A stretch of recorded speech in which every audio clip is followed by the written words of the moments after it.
Assalamu alaikum warahmatullahi wabarakatuh. Welcome back to my YouTube channel, Shakil Sir's Pioneer Institute of Education. My dear students, आज के इस lecture में जो कि lecture number 11 है current electricity का, इसमें हम कुछ एक दो छोटे लेकिन इम्पॉर्टेंट टॉपिक्स पढ़ेंगे। ऑलरेडी हम drift velocity, relationship between current and drift velocity जान चुके हैं और इस वक्त हम पुनः microscopic form of Ohm's law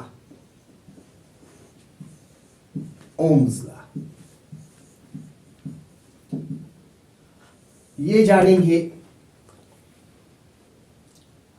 with in few minutes हम इसको पूरा करेंगे सिंपल तरीके से।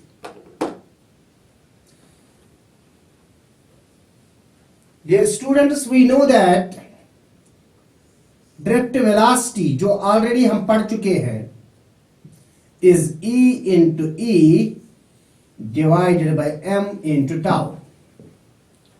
Okay, yes. और I जो है, ये तो ड्रिफ्ट वेलोसिटी हम पढ़ चुके हैं, relationship between current and drift velocity भी हम जान चुके हैं। I is equal to NEA VD, where VD is drift velocity. अब ये VD जो है इसमें ये सब्स्टिट्यूट करेंगे,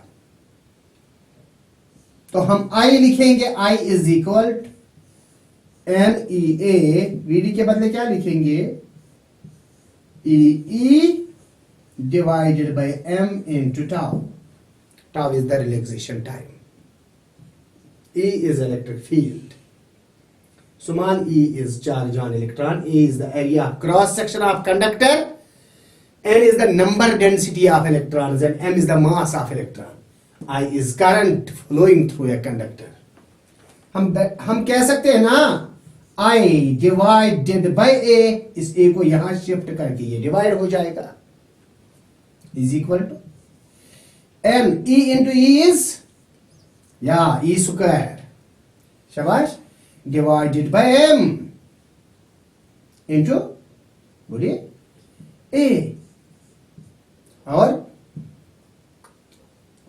A तो ऑलरेडी हम शिफ्ट कर चुके हैं, वो तो डिवाइड हुआ है। अब क्या रहा यहां पे E टाउ। ओके, हम इसको I divided by A, that is J, current density. Already previous lecture में हम जाना है amount of current flowing per unit area, current density. J is equal to, शाबाश, NE square divided by M into tau ऊपर, और उसके बाद E। इस इक्वेशन को फिलहाल आप नोट कर दीजिए। अब इसके बाद हम तो ऑलरेडी जानते हैं resistance of conductor. Resistance of conductor होता है ना rho times L upon A। Resistance of conductor depends upon length of conductor, area of cross section, and rho is the resistivity. और ये जो रो है ये बराबर होता है M divided by NE square tau. Rho का वैल्यू जो है वो M divided by NE square tau, ये भी ऑलरेडी हम जान चुके हैं कि ये रेजिस्टिविटी जो है, रेजिस्टिविटी ये M upon NE square tau के बराबर होता है। M is the mass of electron, N is the number density, E is charge, and tau is relaxation time. यानी रेजिस्टिविटी जो है that is inversely proportional to the relaxation time. ये चीजें metal conductor में कांस्टेंट है। Okay, या तो इसका मतलब ये रो जो है ये इस चीज के बराबर है, साथ में L डिवाइडेड बाई A। तो असल में ओहम्स लॉ जो है, या सॉरी रेजिस्टेंस जो है, that is R is equal to M divided by N square tau into L upon A। Okay, और ये इतना जो है M by N square tau, ये रेजिस्टिविटी यानी स्पेसिफिक रेजिस्टेंस के बदले। और यहां आप देखिए इस इक्वेशन में, इक्वेशन 1 मान लो इसको, इस इक्वेशन 1 में आप देखिए N square tau divided by M, और यहां है M by N square tau, ये इसका रेसिप्रोकल है, ये जो है ये इसका रेसिप्रोकल है ना। यहां है M by N square tau, यहां है N square tau divide by M। तो इसलिए हम ये कह सकते हैं it is J that is 1 by rho reciprocal into E, okay, and 1 by rho जानते हो ना, 1 by rho, what is 1 by rho? Reciprocal of resistivity, previous lecture में हमने पढ़ा था। Conductivity, very nice. So J is equal, conductivity को sigma से represent करें, sigma times E, this is microscopic form of Ohm's law. J is equal to sigma E, और J is equal to, इसको भी मान लो E बाय रो, दोनों मिसाल J is equal to E upon rho. जरा गौर कीजिए इस इक्वेशन पे। J, what is J? Current density. What is E? Electric field. What is rho? No density नहीं, बल्कि क्या है? रेजिस्टिविटी। Okay, resistivity. अब देखिए, चूंकि ओहम्स लॉ जो हम लिखते हैं ना, V is equal to IR, हम कभी लिखते हैं I is equal to V upon R। I means current, यहां करंट के बदले current density. V means voltage यानी पोटेंशियल डिफरेंस, यहां V के बदले electric field. R means resistance, यहां रेजिस्टेंस के बदले रेजिस्टिविटी। तो यहां करंट के बदले करंट डेंसिटी, वोल्टेज के बदले इलेक्ट्रिक फील्ड, और रेजिस्टेंस के बदले रेजिस्टिविटी। इसी इक्वेशन को हम कहते हैं microscopic form of Ohm's law. ठीक, वेरी नाइस। तो इस इक्वेशन को भी आप याद रखिए। आइए थोड़ा आगे बढ़ेंगे, फिर उसके बाद कुछ छोटी न्यूमेरिकल प्रॉब्लम्स हम यहां पे देखेंगे, अगर टाइम मिला तो, अदरवाइज अगले लेक्चर में वो डिटेल में बयान किया जाएगा।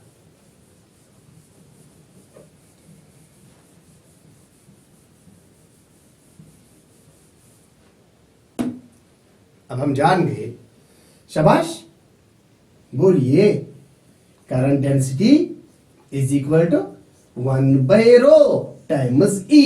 आप इसको कह सकते हो J is equal to sigma times E। Ohm's law यानी microscopic form of Ohm's law. और एक और बात आपको यहां आपने देखा कि रो जो है, रो क्या है? रेजिस्टिविटी। किस चीज के बराबर होता है? M divided by N square tau. अब सिग्मा जो है वो किसके बराबर है? N square tau divided by M। Yes, conductivity ज्यादा होगा, है ना, जब ये टाउ रिलैक्सेशन टाइम बढ़ जाएगा। रिलैक्सेशन टाइम बढ़ जाएगा। Do you know relaxation time? Yes, yes we know, we all know, everybody knows. Relaxation time is the time between the two successive collision. अगर कोलिजन, दो सक्सेसिव कोलिजन के दरमियान time lag बढ़ जाएगा तो जाहिर सी बात है कंडक्टिविटी बढ़ जाएगी। लेकिन अगर जल्दी जल्दी कोलिजन होने लगेंगे तो कंडक्टिविटी कम होगी। Is it clear? चलिए आगे चलिए, कम ऑन। यहां से हम डिपेंडेंस ऑफ, तवज्जो रखिए, डिपेंडेंस ऑफ रेजिस्टेंस और रेजिस्टिविटी ऑन टेम्परेचर। एक और छोटा सा टॉपिक, डिपेंडेंस ऑफ शाबाश रेजिस्टेंस और रेजिस्टेंस एंड रेजिस्टिविटी। चलिए पहले हम रेजिस्टेंस के लिए देखेंगे। ऑन टेम्परेचर, यस, रेजिस्टेंस जो है या रेजिस्टिविटी जो है ये टेम्परेचर डिपेंडेंट होता है। अच्छा, अब हमारे पास तीन किस्म के मटेरियल्स मौजूद होते हैं, या तो होता है इंसुलेटर, या होता है सेमीकंडक्टर, या होता है कंडक्टर। और टेम्परेचर के चेंज होने से रेजिस्टेंस या रेजिस्टिविटी चेंज होती है, वो हम देखेंगे। यानी कंडक्टर्स में किस हिसाब से, इंसुलेटर्स में किस हिसाब से, और सेमीकंडक्टर्स में किस हिसाब से। जरा देखिए, सबसे पहले नजर रखिए, हम कहेंगे सपोज R0, जीरो हमने यहां पे सबस्क्रिप्ट रखा है, R0, this is the, let us suppose that it is resistance of a material at 0 degree Celsius.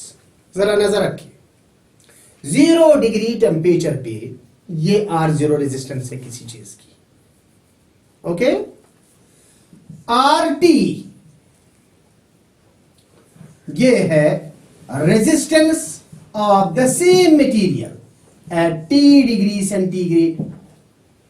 अब T कोई टेम्परेचर है और मान लो T is greater than 0, T degree centigrade is greater than 0 degree centigrade. Is it clear? शाबाश, okay. अब ये RT minus R0, what is this? This is the change in resistance. This is the change in resistance. अब ये change in resistance जो होता है ये बराबर होता है, तवज्जो रखिए, ये बराबर होता है इनिशियल रेजिस्टेंस, बोलिए क्या, R0, बोलिए, एक तो ये डायरेक्टली प्रोपोर्शनल है इनिशियल रेजिस्टेंस पे, किस पे, और ये RT माइनस R0 जो है ये डायरेक्टली प्रोपोर्शनल है डेल्टा T। डेल्टा T मतलब हो गया change in temperature, rise in temperature, rise in, अरे बोलिए, rise in temperature. What is RT minus R0? Change in resistance is directly proportional to R0, ये देखा गया है। And this change in resistance is also directly proportional to the rise in temperature. If we shabash combine these two factors, we will get RT minus R0, isn't it? Yeah, is directly proportional to shabash R0 delta T। delta T means change in temperature, यहां हम कहेंगे increase in temperature, rise in temperature, isn't it? Yes. यहां हम कहेंगे T minus 0, T minus 0, बोलिए, it is RT minus R0 that is equal to, अब proportionality हटाने के लिए यहां पे कांस्टेंट ऑफ प्रपोर्शन भी होता है और उस कांस्टेंट ऑफ प्रपोर्शन को अल्फा से ही रिप्रेजेंट किया जाता है। बात समझ आ रही है? Alpha times R0 delta T, okay, ठीक। और RT जो है, जरा बताइए किस चीज के बराबर है? resistance at T degree centigrade, that is R0 plus alpha R0 delta T. अरे है ना, बोलिए।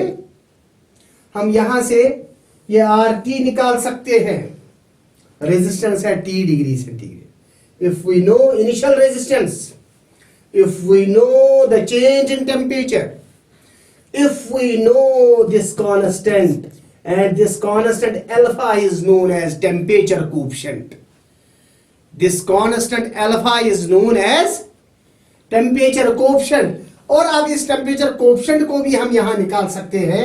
हम दोबारा उसी इक्वेशन पे वापस आएंगे जो ऊपर थी, RT minus R0, is it clear? That is equal, alpha खाली यहां रखेंगे और बाकी जो है ये R0 इंटू डेल्टा टी आएगा, डिवाइड हो जाएगा यहां से।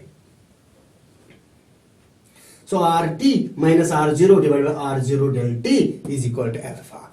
वह अल्फा क्या है? शाबाश, temperature coefficient. This is temperature coefficient, that is equal to शाबाश RT फाइनल टेम्परेचर यानी resistance minus initial resistance divided by initial resistance into rise in temperature. Rise in temperature, याद रखिए, rise in temperature, क्योंकि यहां final temperature minus initial temperature, और final temperature हमने ज्यादा रखा, इनिशियल टेम्परेचर कम रखा, तो राइज इन टेम्परेचर। ओके, ये टेम्परेचर कोएफिशिएंट है। अगर मैं आपसे कहूं ये टेम्परेचर कोएफिशिएंट का यूनिट क्या है, आप तो बता सकते हो आराम से। ऊपर क्या है? Change in resistance minus resistance, नीचे भी क्या है? रेजिस्टेंस। रेजिस्टेंस का यूनिट क्या है? ओम, इसका भी ओम। ओम और कट जाएगा तो क्या रह जाएगा? टेम्परेचर का यूनिट, और वो डिग्री सेंटीग्रेड, लेकिन पर डिग्री सेंटीग्रेड, पर डिग्री सेंटीग्रेड और पर केल्विन, ऐसा यूनिट है, पर केल्विन और पर डिग्री सेंटीग्रेड, इजंट इट? यहां से हम टेम्परेचर कोएफिशिएंट निकाल सकते हैं। अब देखिए जो कंडक्टर्स होते हैं, क्या होते हैं? कंडक्टर्स। जो कंडक्टर्स होते हैं, उन कंडक्टर्स में जो ये फाइनल रेजिस्टेंस, कंडक्टर्स में क्या फाइनल रेजिस्टेंस जो है, resistance at T degree centigrade, वो ज्यादा होता है रेजिस्टेंस एट 0 डिग्री सेंटीग्रेड, क्योंकि कंडक्टर्स में, मेटल्स में, कंडक्टर्स में जब हम टेम्परेचर बढ़ाते हैं, जब हम टेम्परेचर बढ़ाते हैं रेजिस्टेंस बढ़ जाती है। जब टेम्परेचर बढ़ाते हैं रेजिस्टेंस बढ़ जाती है, किन में? मेटल्स में, कंडक्टर्स में। तो ये RT जो है वो ग्रेटर होता है R0 के, तो ये अल्फा जो है, तो अल्फा क्या निकलेगा फिर? अगर RT बड़ा है R0 से, अल्फा निकलेगा शाबाश पॉजिटिव। क्या निकलेगा? बोलिए क्या निकलेगा? Positive. So for conductors alpha is positive, alpha is positive. हम राइज करेंगे टेम्परेचर और शाबाश हम यहां अल्फा का वैल्यू जो कांस्टेंट वैल्यू है वो निकाल सकेंगे इस फार्मूला से। यहां से हम राइज करेंगे टेम्परेचर, यहां रेजिस्टेंस भी इंक्रीज हो जाएगा। R0 जो है वो कांस्टेंट है, ये इनिशियल रेजिस्टेंस है, ये किसी 0 टेम्परेचर पे रेजिस्टेंस होगा। अब ये जरूरी नहीं कि हम इनिशियल टेम्परेचर R0 ही रखेंगे, हम इनिशियल टेम्परेचर 0 डिग्री सेंटीग्रेड ही रखेंगे।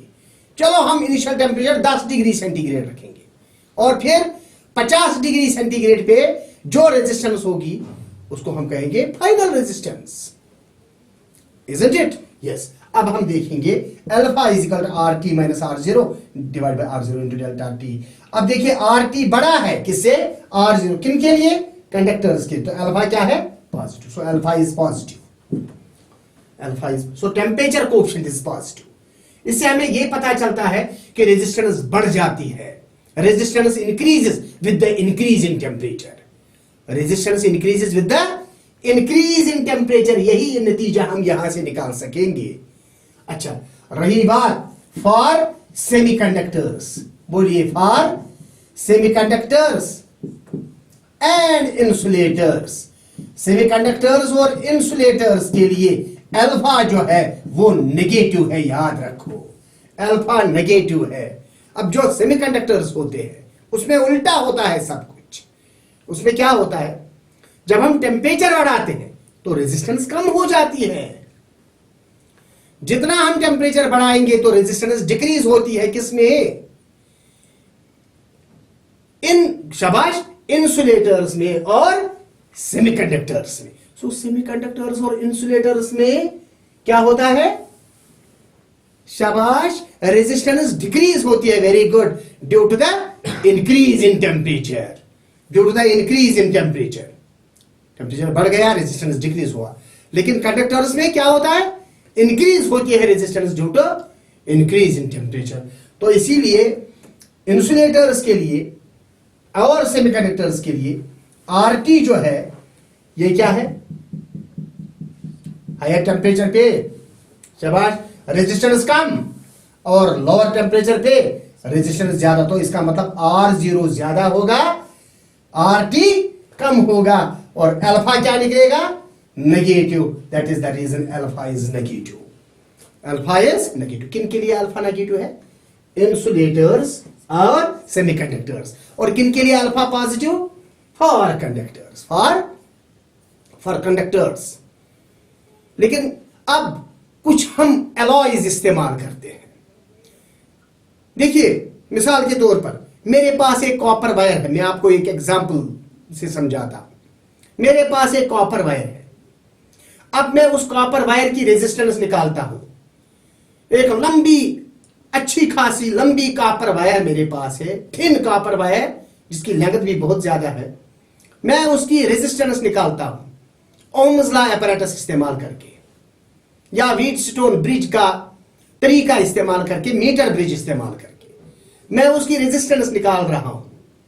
जब मैं रेजिस्टेंस निकाल रहा हूं तो जाहिर सी बात है तो उस वायर के थ्रू क्या चलेगी, करंट।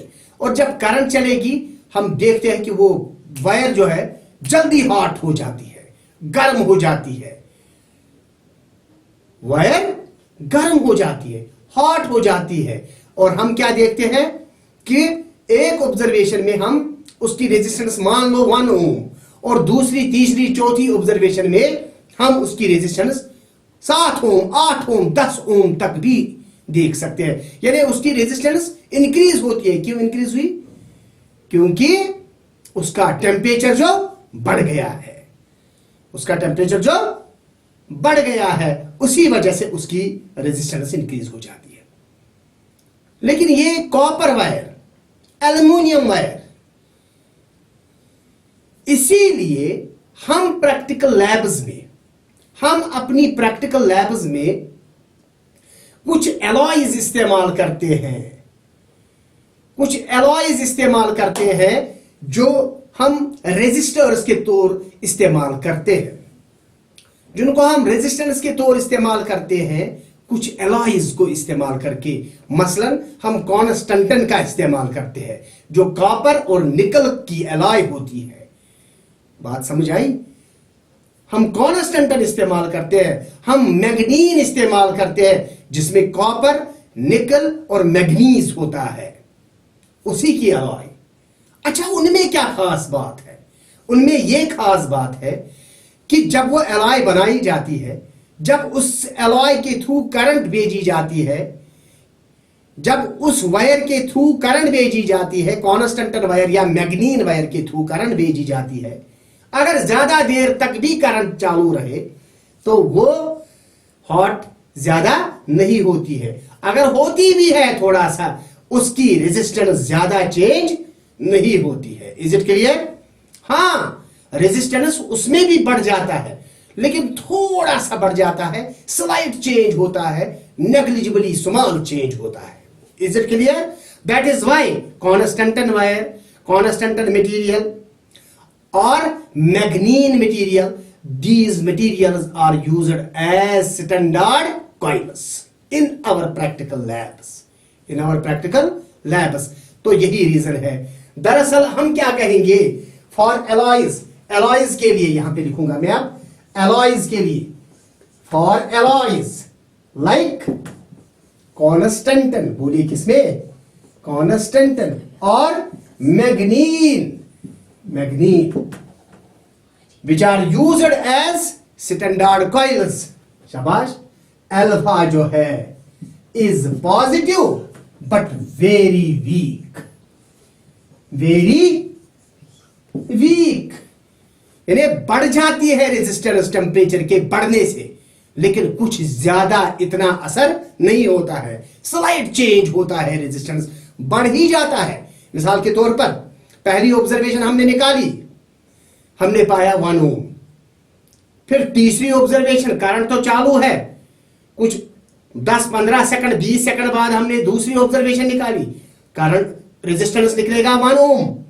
फिर चौथी ऑब्जर्वेशन, मान लो तकरीबन 1 मिनट होने के बाद, करंट तो चालू है, निकाली, उस वक्त भी तकरीबन 1 ओम होगा, 1 ओम से थोड़ा ज्यादा होगा, लेकिन there is a very small difference in, शाबाश, initial and final observation. Is it clear? लेकिन हम वहां भी देखते हैं कि रेजिस्टेंस समहाउ इंक्रीज ही होता है। Is it clear? तो इस तरह आपको ये शायद ये टॉपिक ठीक तरह से समझ आया होगा। आज हमने पढ़ा microscopic form of Ohm's law, और उसके बाद पढ़ा हमने डिपेंडेंस ऑफ रेजिस्टेंस, शाबाश, ड्यू टू टेम्परेचर। भाई टेम्परेचर, टेम्परेचर के बढ़ने से अब हम जान गए कि रेजिस्टेंस इंक्रीज होती है, शाबाश, कंडक्टर्स की, लेकिन डिक्रीज होती है इंसुलेटर्स की और सेमीकंडक्टर्स की, और स्मॉल चेंज होता है रेजिस्टेंस में, इंक्रीज होता है, स्लाइटली इंक्रीज होता है एलॉयज में, लाइक, देखिए सारे तमाम एलॉयज में नहीं, इन वाले एलॉयज में कॉन्स्टेंटन या मैग्नीन। तो इस तरह इस वक्त इस टॉपिक को यहीं पे हम खत्म करेंगे। इंशाल्लाह अगले लेक्चर में हम कुछ और नई नई बातें कहेंगे, कुछ नए नए चीजें सीखेंगे, और कुछ न्यूमेरिकल प्रॉब्लम्स की तरफ हम तवज्जो देंगे। टिल देन, अस्सलाम वालेकुम व रहमतुल्लाहि व बरकातहू।